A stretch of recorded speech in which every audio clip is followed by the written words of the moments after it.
Hello, welcome. I'm going to keep up last week's theme with Matchbox 132 scale toy soldiers. Last week was British infantry, so I figured I'd do the German infantry.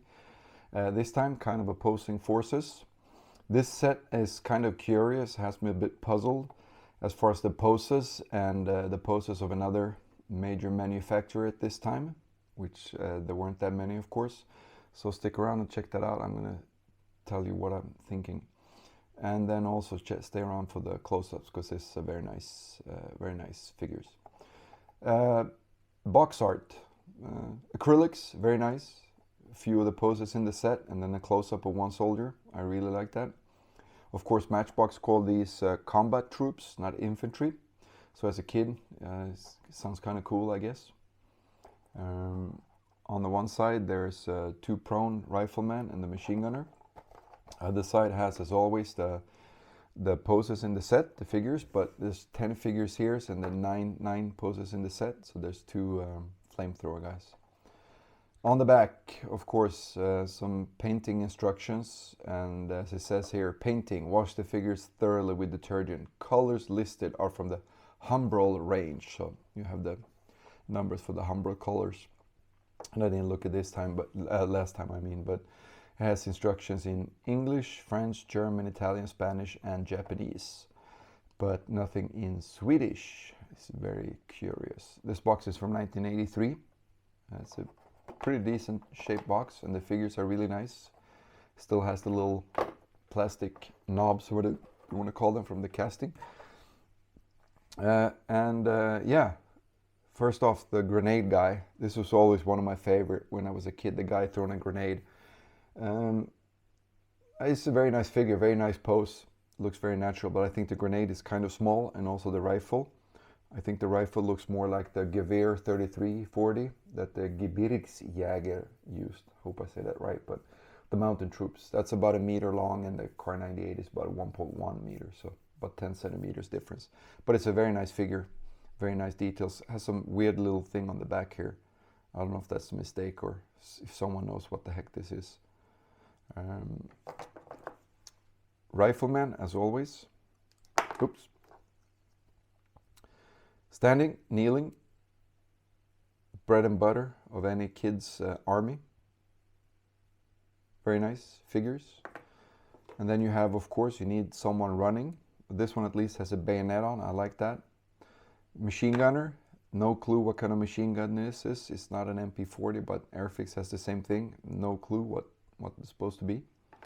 And then you have the flamethrower, Flammenwerfer, and this is just, again, I would guess just a generic flamethrower. I think it's called Flammenwerfer 35 or something like that. It has a canister that goes across instead of two canisters like this. But you know, it's a nice figure, and as a kid, who doesn't want a flamethrower guy, right?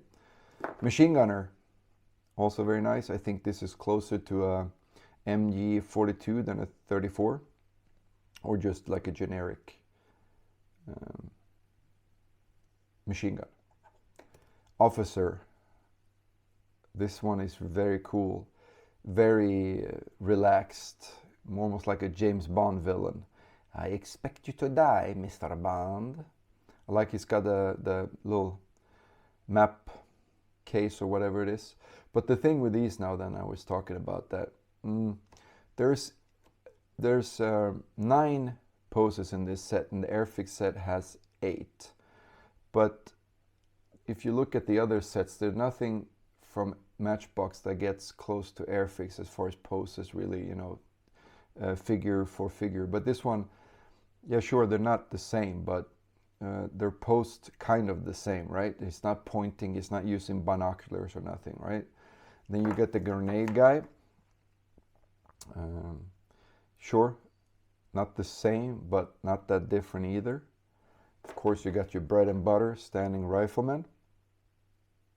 And you got your bread and butter kneeling rifleman, right? And then you got your guy running. And then you got your machine gunner. Different in this set from the Matchbox is that you get a prone rifleman, and with the Airfix you get the loader for the machine gun. and also you get a soldier with a submachine gun, and like I said, who knows what these are. But I really think these are very similar as far as poses go, and the other Matchbox sets are not like that. And to me, I don't know if I'm just fantasizing, but it just doesn't look like the same person sculpted these somehow. I think it has to do with the head and some of the poses, like the running poses, that they're very much more in line like this, whereas the German infantry is not in line. And there's several of these from the Matchbox set where they're kind of running a little bit weird, and it's just something about the proportions of the other sets compared to the German, as far as body proportion, head and stuff like that, that doesn't look really the same. But if I ever get hold of the man that sculpted these, maybe I could ask him. But yeah, all in all, it's a very nice set. I really like this one. Most of the other Matchbox sets has a lot more fun poses, but this is still a very, very, very solid set. Yeah, that's it for this. Let's just do the close-ups. See you guys later. Cheers.